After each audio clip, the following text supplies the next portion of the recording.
ارشاد باری تعالیٰ ہے، یاد کرو جب آسمان پھٹ جائے گا اور کان لگا کر سنے گا اپنے رب کا فرمان۔ اس پر فرض بھی یہی ہے۔ اور جب زمین پھیلا دی جائے گی اور باہر پھینک دے گی جو کچھ اس کے اندر ہے اور خالی ہو جائے گی اور کان لگا کر سنے گی اپنے رب کا فرمان، اور اس پر فرض بھی یہی ہے، یعنی آسمان صرف اللہ تعالیٰ کے حکم کو تسلیم کرتے ہوئے پھٹ جائیں گے، ورنہ وہ کوئی بوسیدہ نہیں ہوں گے، ان میں کسی قسم کا شگاف نہیں ہوگا، اور ان کا حق بھی یہی ہے کہ وہ اللہ تبارک و تعالیٰ کے حکم کو تسلیم کریں، کیونکہ موجودات عالم میں سے کسی چیز کو حق نہیں پہنچتا کہ وہ اللہ تبارک و تعالیٰ کی نافرمانی کرے۔ زمین بھی اللہ تعالیٰ کے حکم کی فرما برداری کرتے ہوئے ہموار ہو جائے گی، پہاڑ ریزہ ریزہ ہو جائیں گے، ہموار میدان ہو جائے گی، اس میں کوئی نشیب و فراز نہیں رہے گا، بلکہ زمین کی وسعت اس طرح بڑھ جائے گی جس طرح چمڑا کوٹنے سے پھیل جاتا ہے۔ زمین میں مدفون تمام چیزیں باہر آ جائیں گی، مردہ لوگ ہوں یا خزانے ہوں، تمام کو زمین اپنے اندر سے باہر پھینک دے گی۔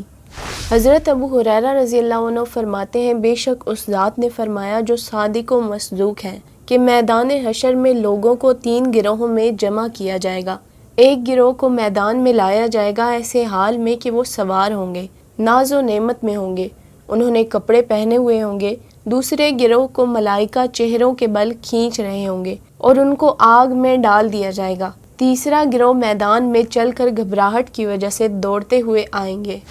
اس حدیث پاک میں بیان کیے گئے 3 گروہوں میں سے پہلا گروہ نیک کامل مومنین کا ہوگا، ان کو بڑے پروقار طریقے سے میدان حشر میں لایا جائے گا، ان کو سواریاں بھی مہیا کی جائیں گی اور ان کو لباس بھی پہنایا جائے گا۔ دوسرا گروہ کفار کا ہوگا، فرشتے ان کو اندھا کر کے چہرے کے بل گھسیٹیں گے، نہایت ذلیل و خوار کریں گے، اس وقت تک ان کے ساتھ رہیں گے، پیچھا نہیں چھوڑیں گے یہاں تک کہ ان کو جہنم میں نہ پہنچا دیں۔ تیسرا گروہ گناہگار مومنین کا ہوگا، وہ میدان حشر کی طرف چل کر جا رہے ہوں گے لیکن تیز تیز ڈر کے مارے چل رہے ہوں گے، ان کا چلنا پروقار اور آرام سے نہیں ہوگا، بلکہ جس طرح خوفزدہ آدمی تیز تیز چلتا ہے، کبھی آگے دیکھتا ہے کبھی پیچھے، یہ ان کی کیفیت ہوگی۔ حدیث پاک ہے، حضرت ابو سعید خدری رضی اللہ عنہ فرماتے ہیں کہ میں نے نبی پاک صلی اللہ علیہ وسلم کو فرماتے ہوئے سنا، جس دن ہمارا رب اپنی ساکھ کھولے گا، تمام مومن مرد اور عورتیں اسے سجدہ کریں گی، وہ لوگ سجدہ کرنے سے باقی رہ جائیں گے جو دنیا میں ریاکاری اور چرچا کرنے کے لیے سجدہ کرتے رہے، وہ سجدہ کرنے حاضر ہوں گے، واپس لوٹ آئیں گے، ان کی پیٹھ ایک ہی حصہ ہو جائے گی، یعنی جھکنے کی طاقت نہیں رہے گی۔ حضرت ابو ہریرہ رضی اللہ عنہ فرماتے ہیں کہ نبی کریم صلی اللہ علیہ وسلم نے فرمایا، ہر مرنے والا شخص نادم ہوگا۔ صحابہ کرام نے پوچھا، یا رسول اللہ صلی اللہ علیہ وسلم، کیا ندامت ہوگی؟ آپ نے فرمایا، اگر نیک ہوا تو وہ کہے گا میں نے زیادہ نیکیاں کیوں نہیں کی تھی، اور اگر گناہگار ہوا تو اس کی ندامت ہوگی کہ میں برائیوں سے کیوں نہیں روکا تھا۔ حضرت مقداد رضی اللہ عنہ فرماتے ہیں کہ میں نے نبی پاک صلی اللہ علیہ وسلم کو فرماتے ہوئے سنا، قیامت کے دن سورج لوگوں کے قریب ہو جائے گا، یہاں تک کہ ان سے 1 میل کی مقدار پر ہوگا، لوگ اپنے اپنے اعمال کے مطابق پسینے میں ڈوبے ہوں گے، بعض لوگ اپنے ٹخنوں تک پسینہ میں ہوں گے اور بعض اپنے گھٹنوں تک، بعض ازار بند کی جگہ تک، اور بعض لوگ پسینہ میں مکمل طور پر ڈوبے ہوں گے۔ آپ نے اپنے منہ کی طرف اشارہ کرتے ہوئے فرمایا کہ وہ یہاں تک پسینہ میں ہوں گے۔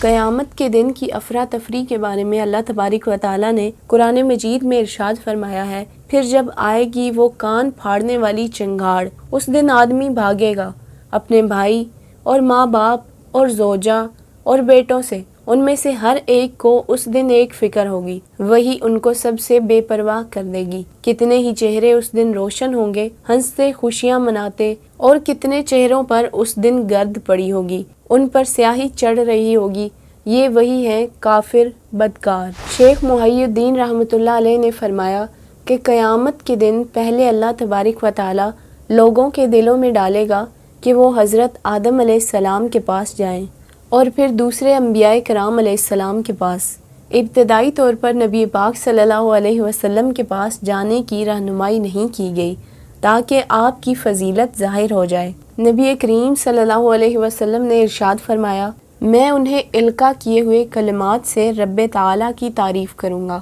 اور اس کے حضور سجدہ کے لیے جھک جاؤں گا تو رب تعالیٰ کی طرف سے کہا جائے گا اے محمد سر اٹھاؤ، عرض کرو سنا جائے گا، مانگو دیا جائے گا، شفاعت کرو شفاعت قبول کی جائے گی۔ حضرت انس رضی اللہ عنہ فرماتے ہیں میں نے نبی کریم صلی اللہ علیہ وسلم کی خدمت میں عرض کیا کہ آپ قیامت کے دن میری شفاعت فرمانا۔ آپ نے فرمایا میں شفاعت کروں گا۔ میں نے عرض کیا میں آپ کو تلاش کروں تو آپ صلی اللہ علیہ وسلم نے فرمایا جب تم پہلے میری تلاش کرو تو مجھے پل صراط پر پانا۔ میں نے عرض کیا اگر وہاں سے آپ کو نہ پاؤں تو؟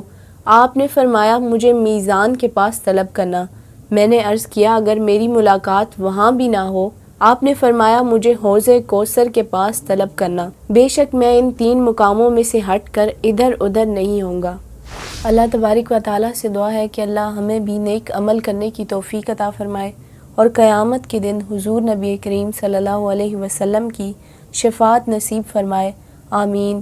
ثم آمین۔ مجھے امید ہے کہ آپ کو آج کی یہ انفارمیٹیو ویڈیو پسند آئی ہوگی۔ اگر آپ کو یہ ویڈیو اچھی لگے تو ویڈیو کو لائک کر دیں اور میرے چینل کو سبسکرائب کر لیجئے اور بیل آئیکن کو بھی پریس کر دیں۔ جزاک اللہ۔